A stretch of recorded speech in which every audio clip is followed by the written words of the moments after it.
What was the one word I used last week? Anybody remember? It was a V word. Anybody? Violence. Violence.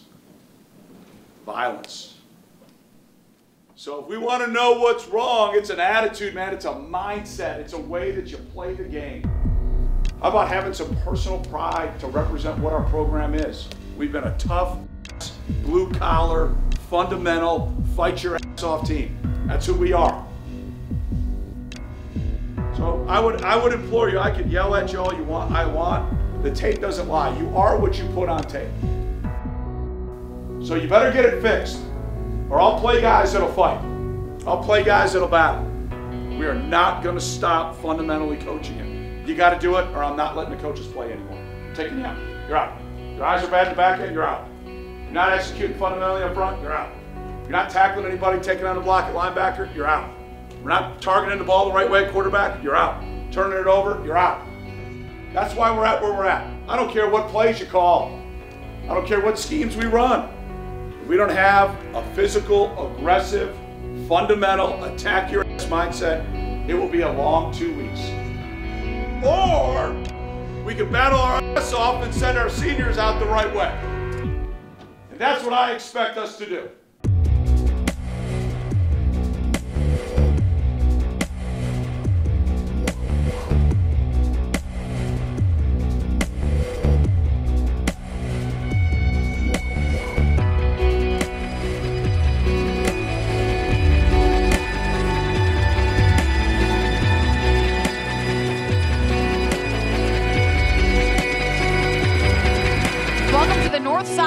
Of Chicago, the Northwestern Wildcats back to playing a game here at Wrigley Field for the first time since 2010. Weather seems to be great.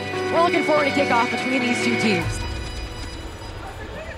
The Northwestern Wildcats have finally returned to Wrigley Field. More than a decade after their first football game inside the friendly confines, a lot has changed on the corner of Clark and Addison. And on the eve of a Big Ten West showdown, the team is getting their first look inside the clubhouse. The Cubs played here several months ago, so the grounds crew just doing an excellent job getting the field ready for today's Wildcats Classic. If any current members of the Chicago Cubs stop by today, I'm not entirely sure they will recognize their home field, right? No more baseball diamond. We have football to play. I feel like this is going to be crazy. This is going to be a good game day experience. Can't wait. This fun. This is crazy. This is wild. The Wildcats are 3-7, 1-6 in conference play. They went 3-3 at their usual home field. They are a young football team. They are learning a lot. Next year, they'll be right back on track. Not time to panic if you're a Northwestern fan. Not at all. That's what I'm getting for that. Special opportunity, right? Special opportunity. Play at Wrigley. The history of that stadium, chance to play together, right? Chance to play a Big Ten opponent, right? Nothing else matters. Enjoy today. Enjoy today. Enjoy every play, all right? It's an awesome opportunity. You don't get a lot of these guys, all right? You don't get a lot of them in sports. You don't get a lot of them in life, okay? Enjoy the hell out of this today, okay? Stay together. Own your confidence. Okay, and talk to yourselves. If you do that, you'll have a hell of a day. I promise you guys. Today, just the second college football game in the friendly confines since 1938 as the Cats take on the Boilermakers. Okay. Run out of time together as a group, especially for our seniors now, all right? Let's play for them. Empty the tank for them. You'll never forget this opportunity. You guys will get together 20 years from now. You'll be talking about the experience you're about to have in a few hours. You'll have even more fun celebrating a victory. All right, so lock it in, enjoy the hell out of it, play for each other, play for our seniors. Sound good? It's the Wildcats Classic. The Northwestern Wildcats host the Purdue Boilermakers. What does it mean to your team and your program to play a game like this in this venue? Well, to be Chicago's Big Ten team, to have an opportunity to play in Chicago, you know, as we look forward when we start talking about renovations to Wrigley Field or to Ryan Field, maybe this could become our second home. But happy Thanksgiving to everybody. All right, thanks. Good luck today. Thanks, buddy. Go Cats. Pat Fitzgerald's 16th season in Evanston. Listen, this is one of the youngest teams in the Big Ten Conference last year. They played for the conference championship. Young teams, some growing pains. They're going to try and run the football and get themselves off on the right foot.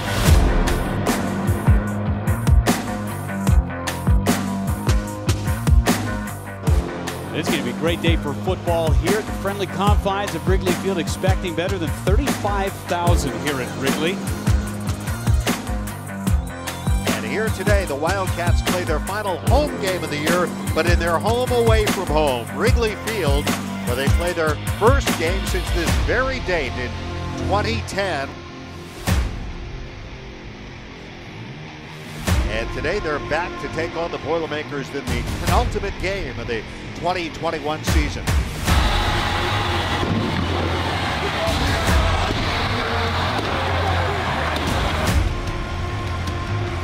And off we go from Wrigley.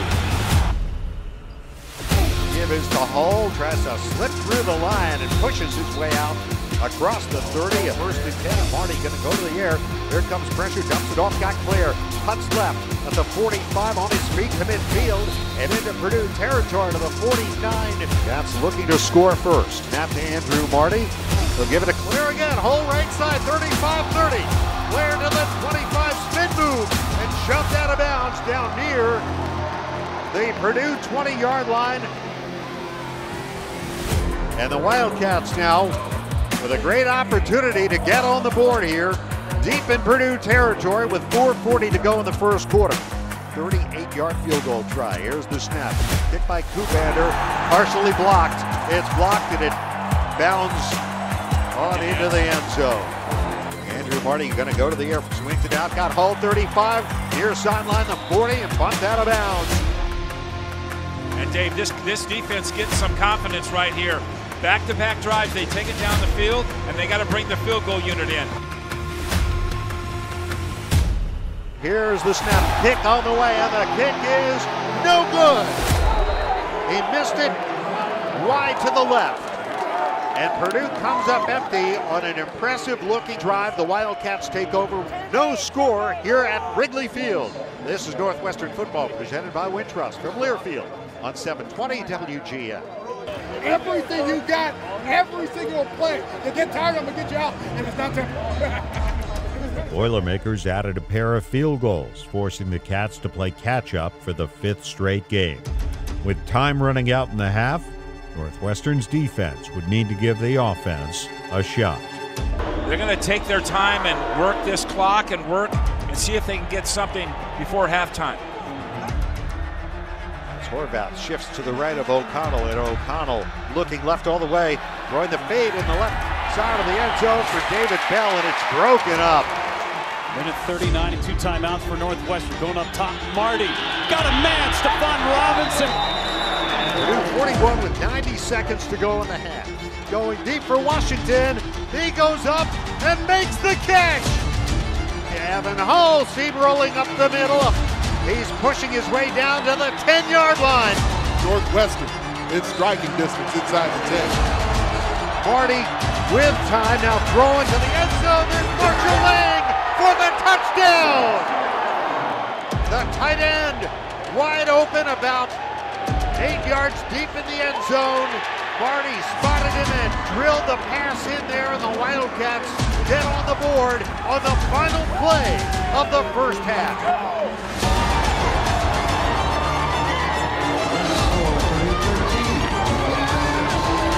Let's go,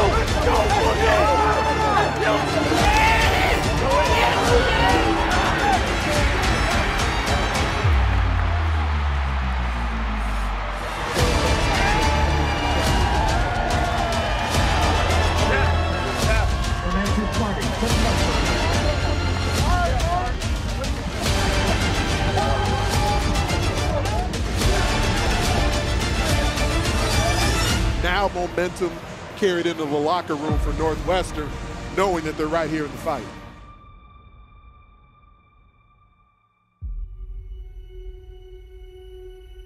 It's going to get wetter as the day goes on. So you got to have a great base underneath you.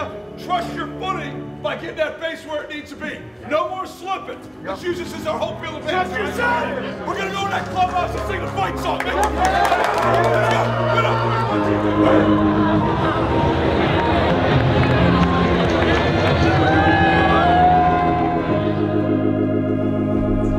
So we've got 30 minutes down, 30 to go. Here is the swing of the leg in the second half. It's an onside kick, and there's a scramble for the ball. I think Purdue might have it. Wow. It looks like he slipped. Yeah. There might have been an unintentional onside kick.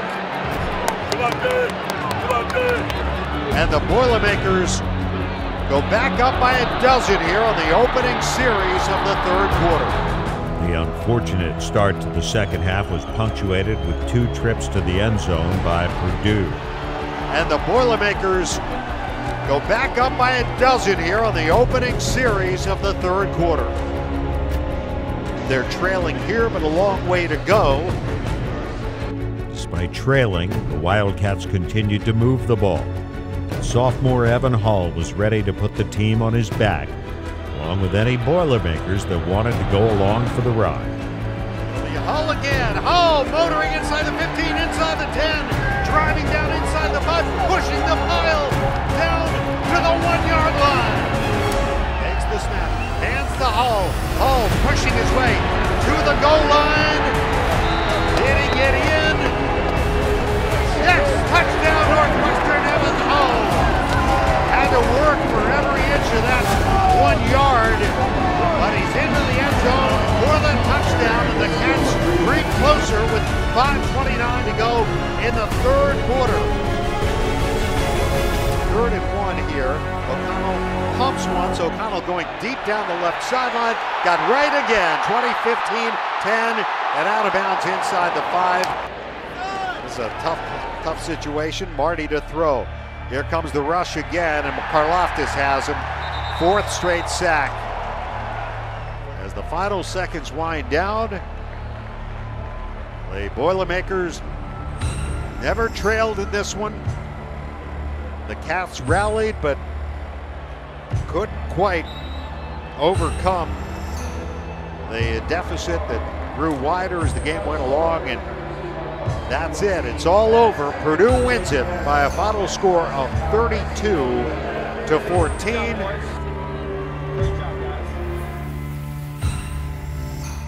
You guys getting in the end zone to finish the first half, getting set to get the ball in the second half, and then that unfortunate start happens. You said it's kind of encapsulates your entire season. What were you guys thinking? It's really just about responding. I mean, you can't control that. And so when it comes down to it, when we do get the ball, we go down and score. And so, things like that happen sometimes. It's football. Like, you can't control everything. So really, what the theme has been, honestly, is control what you can control when it comes down to it, and just doing your job.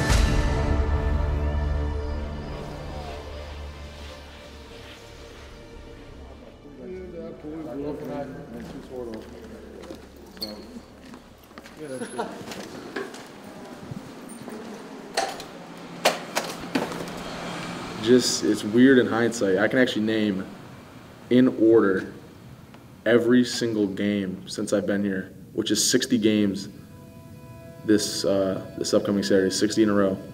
I can name every single one. On Saturday, linebacker Chris Bergin will go on to play his final game as a Wildcat, from a walk-on 5 years ago to a team captain in 2021. He's already among a proud family tradition of Bergen's to wear the purple and white. I was sitting there, I can remember exactly this hotel here 4 years ago when we won 49-7, and I could tell you about 2 years ago, sitting in that pool area over there watching my little brother Owen, who's now in this program that I just did yoga with 5 minutes ago, watching him in the state championship as I got ready to play my last game ever with my older brother Joe the next day. And just think of that journey and that connectedness is just, it's surreal.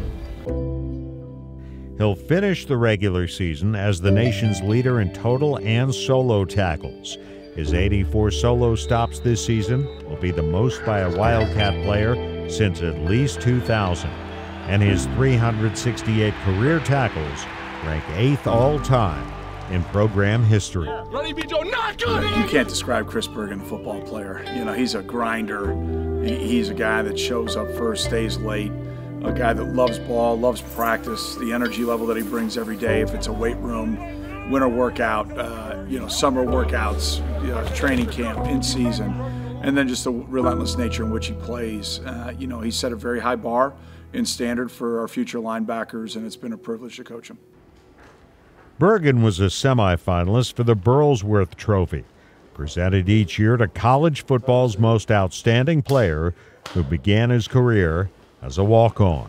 This is a beautiful fall in Evanston, playing football with my friends. Honestly, my biggest fear in life was having regret that I didn't take full advantage of this opportunity, and that just kind of always led me to find my edge. What's next? Like, 23 years old, never even taken a sip of alcohol, never done any drugs. I mean, if people knew the amount of stuff I do for my body, for my mind, for the game, behind the scenes, it's borderline. You might call it psychotic. Chris Bergin, the person off the field, has a singleness of purpose. I mean, he's a ball player 24/7.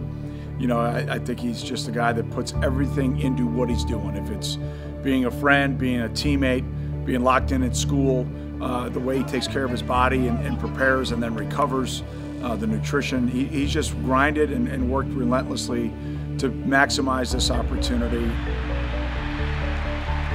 And Chris Bergin still on his feet, and he's going to take it all the way. I think everyone always wants the best for themselves, obviously, and you can envision it, but for it to become a reality is a whole nother feeling. I think, in hindsight, people always like to, paint these perfect pictures of their story and how they got to where they were and how they, attained success. But I think in reality, there's just, people like to see this, but when you really zoom in, it's, there's a lot of ups and downs through it all. And I think just acknowledging that there was a lot of luck, a lot of blessings, and, just God's plan through it all is the truth to how I got here. And I wouldn't have done it any different in hindsight, which is a pretty special feeling. And as we come to a close, I've said this a few too many times this season, but I've just been living by the Dr. Seuss quote, "Don't cry because it's over, smile because it happened," and I got a lot to smile about.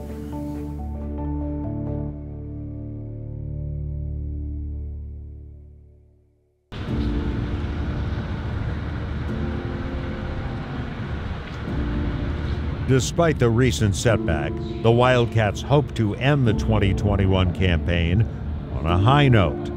With a program record 6 straight victories against rival Illinois on the line, the Cats are headed to Champaign to defend the Land of Lincoln Trophy. The Northwestern Wildcats are on the air today from Memorial Stadium in Champaign, Big Ten football. Have fun, partner. Let's go. Have fun. Have fun. Yeah, baby! We got one more! It's this group right here, baby! Give it 3 class! 3 class! 2, 1, 1! We're on 3, 1, 2, 3! With sophomore Evan Hull nearing 1,000 rushing yards on the season, the Cats had hoped to establish the run and set the tone. The Illini had other plans. Here's the snap, and Marty, with time, drops the ball. The ball just slipped out of his hands. I believe Illinois has come up with the football. Yes, they have. And Illinois strikes first with 8:26 to go. It took them 1 play to cash in. Peters wants to go deep, got a man wide open. It has caught Isaiah Williams. Touchdown, Illinois. So they've got a little momentum now, feeling pretty good about themselves. And the Wildcats offense, as we know, has a tough time moving the ball. There's a toss to Andrew Clare, has a blocker in front, takes it outside, 35-30. Right sideline, run out of bounds. it off. Williams to the 20. Williams on his feet, 15, 10, 5. Touchdown, Illinois. It is 27-0. Well, that's what happens when you give them a short field, and man, they take advantage of it. Here's a screen caught by by Malik Washington, rather. He spins his way outside 30, 35 to the 40, 45 across midfield and flung out of bounds. 27 yards, first down for the Wildcats. I formation with Joe Spivak will line up in the I as the fullback. And here's Helinski pushing his way to the goal line. Touchdown, Ryan Helinski. And the Cats are on the board. A 1-yard quarterback sneak in the battle for the Land of Lincoln Trophy, 37-7. I'm not bullshitting, fellas, okay? I'm not bullshitting. Every rep you got, every opportunity you get, let's go make this shit happen. One rep at a time. If you're going to step out there on that field, I better see you empty your heart. Empty it for the seniors and the pride of our program. Let's go. Finish on 3. 1, 2, 3. Let's go.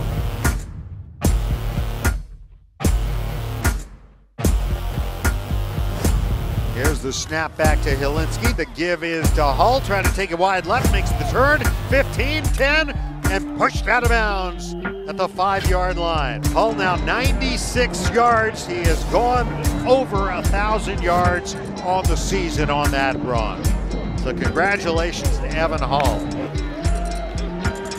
I think it's really, look, this program's had so much success over the past 25, 26 years. This has not been the rule, it's been the exception, but this has been one of the tougher ones, and certainly in this series. As I mentioned, most points Illinois has scored against Northwestern since 2014. Evan Hull, a 1-yard touchdown. And the game is over, the season is over for the Northwestern Wildcats. Some guys really got to look at themselves in the mirror and ask themselves this, okay? Every ounce of everything I got every day, how do I get to that consistently? How do I get to that? Because that's what it takes. We've had it. That's the standard, right? The standard has been a championship level program.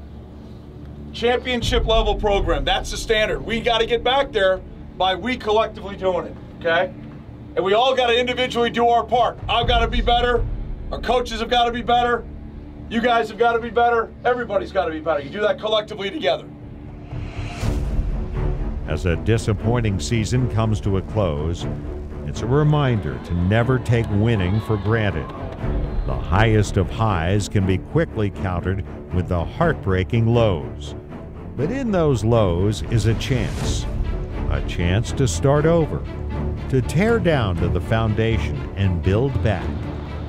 Back to Indianapolis, back to bowl games, back Northwestern football.